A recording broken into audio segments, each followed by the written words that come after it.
Conor McGregor recently did an interview with Robbie Fox and spoke on how the current tough season is going between him and Michael Chandler. Conor says although he has respect for Chandler, he's still going to mince him. He went on to say, of course I have respect for Chandler. We had an issue. Obviously tempers are flaring. It's a fucking hostile thing, right? Respect and admiration. I like his style, he likes my style. We have a good little buzz. That is the way it should be. It's still competitive fire. I'm still gonna mince him. I know he's going to try and throw everything into his shots also, but there is still admiration. That's how it should be. That's how the sport should be. You should have the ability to separate it. That's what's such a great thing about the sport. Usually when you get in there and do it, it's a settler. We had an issue once during it and it was all good. Tempers are flaring and we got past it. I'm excited to have completed the competition in the show, and I'm excited to compete against him for real.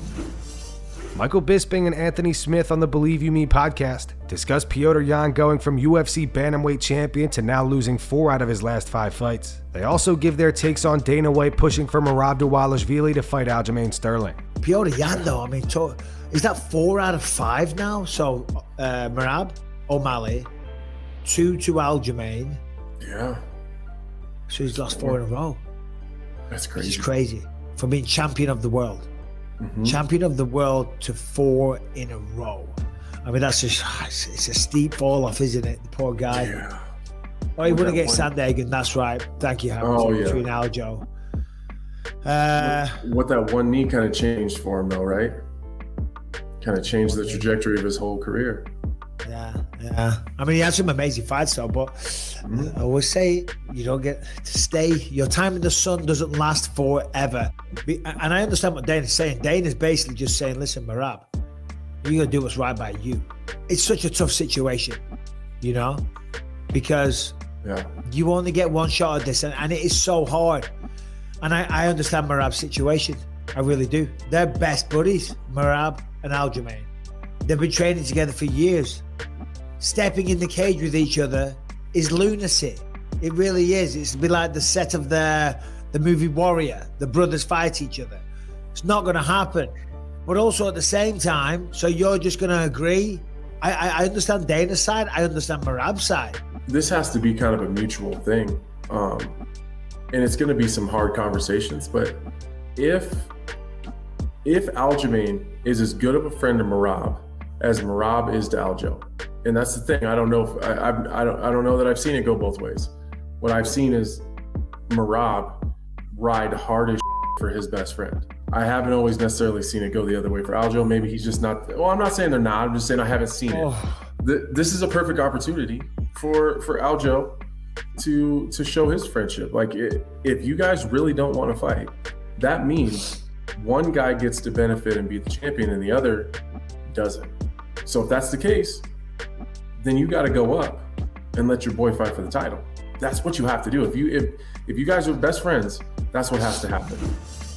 So Alex Pereira has been relentlessly trolling Israel Adesanya on Instagram. The rematch between the two goes down at UFC 287 next month. Prior to their last fight, Drake bet $2 million on Izzy. Pereira posted this to his Instagram. He added Drake. He wrote, I hope this time you bet on the right person. Izzy recently posted a promo for their rematch on his Instagram. Izzy gets hit with 3 arrows, representing the losses to Pereira. Pereira left a comment saying the 4th arrow will land in your chest, so the game will be over. Recently, footage emerged of Stephen Thompson making an appearance on the new season of The Ultimate Fighter. Wonderboy helped coach for Team McGregor. Boom, boy, make a miss. Boom, make a miss. 1. I want to get into the habit of shooting after every time you roll. Boom, boom, boom, boom, boom. Wonderboy recently did an interview with Submission Radio and reveals Conor is going back to his roots for his upcoming fight against Michael Chandler. He went on to say for someone to come off an injury like that, his mindset is like it didn't even happen. He's getting back to his roots. He's never trained in karate, but he's trained with a lot of karate guys, and that's where he gets a lot of his movement from. I don't know if you've seen the size of his fist. He's got like a melon of a fist. Like, what the heck? And no wonder he puts people out with the one-hitter quitter punch. But he's back to his movement. I think he listened to the fans. His last 2 fights with Poirier, he was kind of in a boxer mentality. He's got to get back to his roots of movement, and that's what we're going to see from Conor the next time he steps out there. It was cool. You see Conor fight and you see everything he says on social media, but to be able to hang out with him the entire time, it was cool, man. We've crossed paths many times in the past. We fought on the same cards. He's part of my management and probably owns some of my management, I think. So we would cross paths all the time, but to be able to hang out with him for that entire week, it was cool. It's funny how he can turn it on. He knows when a camera is on him. For some reason, it's like a superpower. He turns into that Conor persona. He's a showman for sure. He looks bigger than I am in the picture that appeared on social media, but I'm actually bigger than him. He's around 185, maybe 180. I'm around 195. The heaviest I've been in a while, actually. But he knows how to inch forward and make himself look bigger. It's pretty cool to watch. Rafael Fiziev responds to Justin Gaethje saying that he's going to serve him some humble pie this weekend.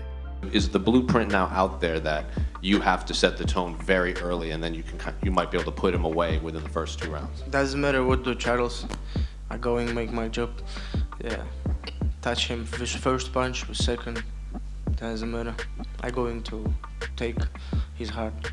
Justin mentioned that he thought you were full of yourself, like he was 5 years ago, and he can't wait to serve you some humble pie. What's your thoughts on those comments? I love humble pie. If he do it for me, I'm more than happy.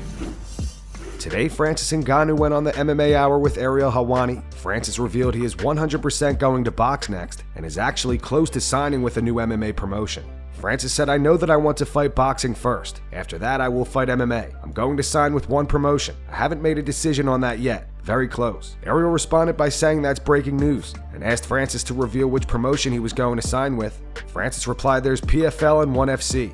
We are very close. We will see." On his boxing match, Francis said he recently spoke to boxing promoter Eddie Hearn. He continued, "If Anthony Joshua is around, then I'm down for that one." That was our conversation. I wanted Anthony Joshua. And that's going to wrap it up for the news. Thanks for watching. If you enjoyed the video, be sure to subscribe to Full Mount MMA and click the bell icon to be notified when we post future ones. Here are the 3 top comments from last video. The first one says, "Edwards pinging his shin bone off of Marty's temple is one of the sweetest KOs in UFC history." The second one says it's flabbergasting seeing how Leon and Darren were back then and how they are now. Then Till was the up-and-comer who was tearing through the division and was touted to be the next 170-pound champion, while Edwards was largely disregarded and mocked. All these years later, and the script has certainly been flipped. Leon is champ and Till isn't even in the organization anymore. Leon became everything that Till was hyped up to be. And the final one says Usman will never erase that moment for Leon. The corner work, Anek's call on the fight, Leon's post-fight speech, that was one of the greatest moments in UFC history. Those were the 3 top comments from last video. If you want to be featured on the next one, all you have to do is comment down below. If you missed yesterday's news, click the video on screen to get caught up. And make sure to go subscribe to our second channel where we post our exclusive MMA interviews.